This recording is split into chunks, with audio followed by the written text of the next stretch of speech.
Breaking news చూస్తున్న మంత్రి పొంగులేటి శ్రీనివాసరెడ్డి సంచలన వ్యాఖ్యలు చేశారు. తప్పు చేసిన వారు తప్పించుకోలేరని, సాక్ష్యాధారాలతో ఫైళ్లన్నీ సిద్ధమయ్యాయని అన్నారు. ఇది కక్ష సాధింపు కోసం కాదని సాక్ష్యాధారాలతోనే చర్యలు తీసుకుంటామన్నారు. ఫోన్ ట్యాపింగ్, ధరణి, కాళేశ్వర అంశాల్లో ప్రధాన నేతలపై చర్యలు తీసుకోబోతున్నామని మంత్రి పొంగులేటి స్పష్టం చేశారు.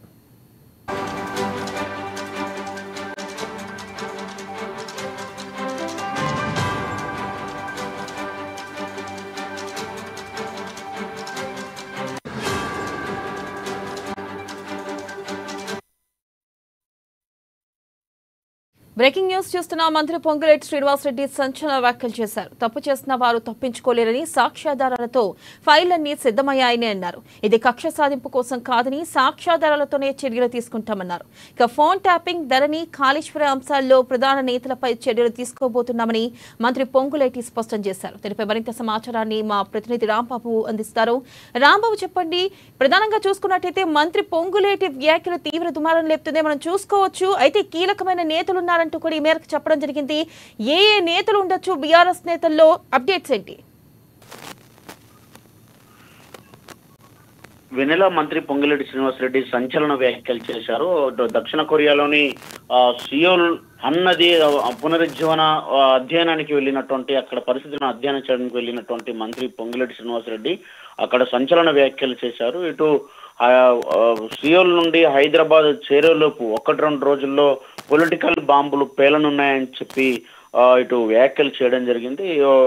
ధరణి కానీ, లేకపోతే ఇటు కాళేశ్వరం ప్రాజెక్టుకు సంబంధించినటువంటి అంశంలో కానీ, లేకపోతే ఇతర అంశాలు, కొన్ని ప్రాజెక్టులకు సంబంధించినటువంటి ప్రధానంగా 8 అంశాలలో ఫోన్ ట్యాపింగ్ వ్యవహారం కానీ, లేకపోతే ధరణి వ్యవహారం కానీ, లేకపోతే కాళేశ్వరం ప్రాజెక్టుకు సంబంధించినటువంటి అంశాల్లో ఇప్పటికే ఫైళ్లు మొత్తం రెడీ అయ్యాయని చెప్పి సాక్ష్యాధారాలతో సహా ఇప్పటికే అన్ని ఆధారాలను దగ్గర పెట్టుకున్నటువంటి ప్రభుత్వం 1-2 రోజుల్లో దానికి సంబంధించినటువంటి ఎవరైతే ఉన్నారో వాళ్ళందరినీ అరెస్టులు చేసేటువంటి అవకాశం కూడా కనపడతా ఉన్నది. ఇటు పొంగులేటి వ్యాఖ్యలు అయితే రాష్ట్రంలో సంచలన వ్యాఖ్యలతోటి దుమారం అయితే రేగుతా ఉన్నది.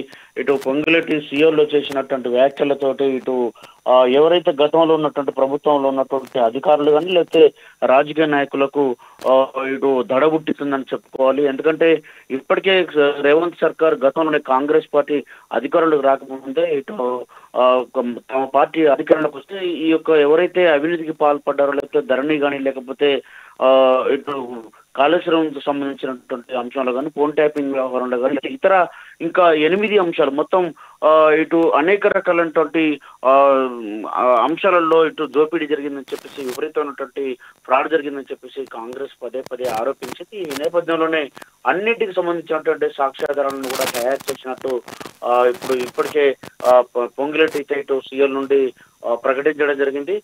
ప్రభుత్వం కూడా ఇటు ధరణికి సంబంధించినటువంటి అంశంలో ఏకంగా ధరణి కమిటీని వేసి దానికి సంబంధించిన దాంట్లో జరిగినటువంటి తప్పులను కూడా మొత్తం 119 వరకు తప్పులు దొరికినట్లు, దీనికి సంబంధించి అనేక భూములు కూడా అన్యాక్రాంతమైనట్టు ఇప్పటికే ఆధారాలు కూడా ఉన్నటువంటి నేపథ్యంలో ధరణిలో ఇటు అధికారులు కానీ, లేకపోతే రాజకీయ నాయకులే కానీ ప్రమేయం ఇప్పటికే ఉన్నట్టు కూడా ఆరోపణలు ఉన్న నేపథ్యంలో దానికి సంబంధించిన ఫైల్ రెడీ అయిన నేపథ్యంలో వీళ్ళందరూ కొంతమందిని కూడా అరెస్ట్లు అయ్యేటువంటి అవకాశం కూడా కనపడుతున్నట్టు పొంగులేటి వ్యాఖ్యలతో తెలుస్తా ఉంది.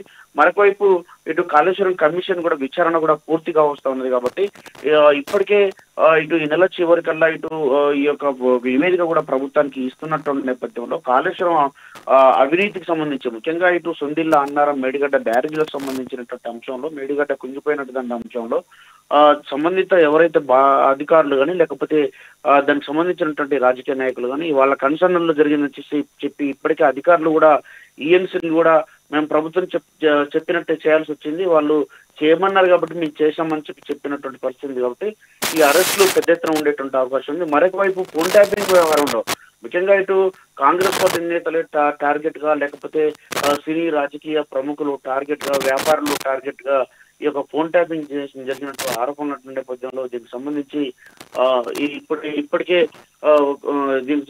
ఎవరైతే ముఖ్యమైనటువంటి కీలకమైనటువంటి నేతలందరూ ఉండరు వాళ్ళకి సంబంధించి ఇప్పటికి కొంతమందిని విచారణ చేసినటువంటి నేపథ్యం ఉంది. కాబట్టి మరి కొంతమంది అటు ప్రభాకర్ లాంటి వాళ్ళు విదేశాల్లో ఉన్న నేపథ్యంలో అయితే రాంబాబు చూసుకున్నట్టయితే ఇటు గత మంత్రి మనం చూసుకున్నట్టయితే మొన్న కొండా సురేఖ కూడా వ్యాఖ్యలు చేశారు కేటీఆర్ ని ఉద్దేశించి, ఏదైతే ఫోన్ ట్యాపింగ్ విషయంలో. ఈ నేపథ్యంలో ఇటు కేటీఆర్ కూడా ఫోన్ ట్యాపింగ్ విషయంలో అరెస్ట్ అయ్యే అవకాశం ఉందంటారా? ఫోన్ ట్యాపింగ్ సంబంధించినటువంటి అంశంలో ప్రధానంగా ఇటు ఇప్పటికే సంబంధిత ఇటు అధికారులను, పోలీసు అధికారులను కూడా అరెస్ట్ చేసినటువంటి పరిస్థితి ఉన్నది. దానికి పాల్పడ్డటువంటి వాళ్ళను కూడా అరెస్ట్ చేసి విచారణ చేసిన నేపథ్యంలో దీనికి సంబంధించినటువంటి ఇంకా పూర్తిగా అంటే ఆరోపణలు ప్రభుత్వం అయితే చేస్తా ఉన్నది.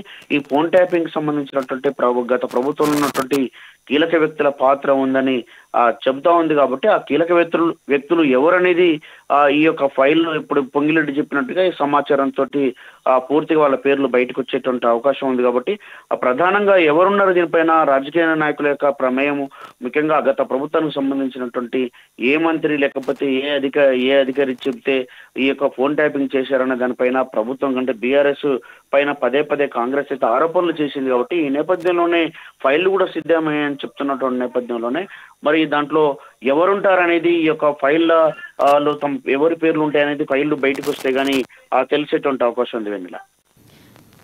Right Rambabu, thank you.